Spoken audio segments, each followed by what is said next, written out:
Assassin's Creed Unity, crazy amount of awards. Check that out. I'm here with Alex Amancio, Creative Director of Assassin's Creed Unity. Alex, what an amazing showing so far. Let's start with a big question. What is Assassin's Creed Unity?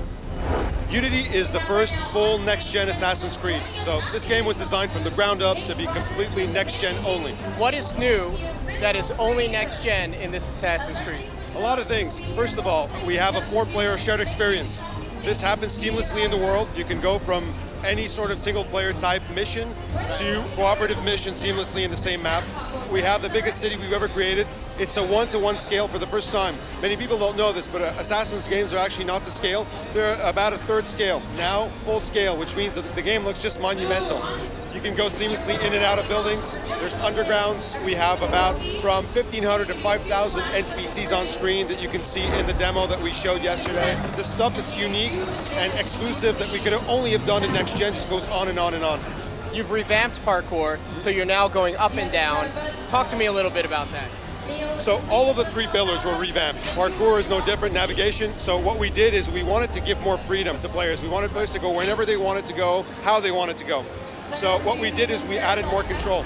We added a button to parkour down. So now you can use A in parkour up or B in parkour down. This removes the need for a haystack, and a leap of faith with a haystack to get down from buildings. You can actually control, navigate your way down. We also revamped the core social stealth pillar.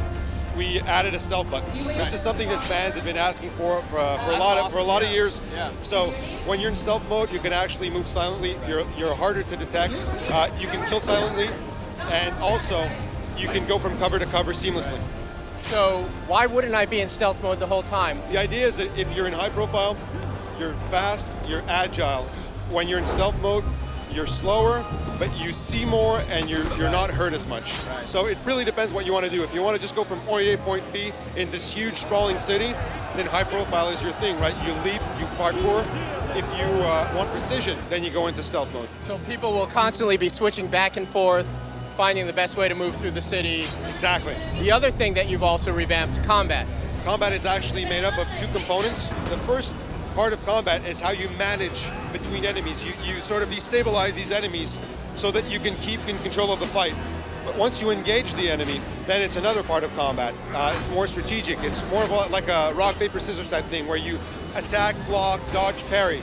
And there's the instant parry doesn't work anymore.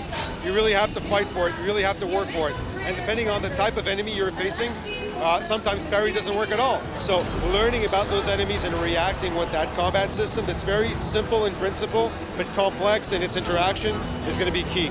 So it's a lot more about strategically approaching each battle, making sure you know what you're up against, and not just button mashing.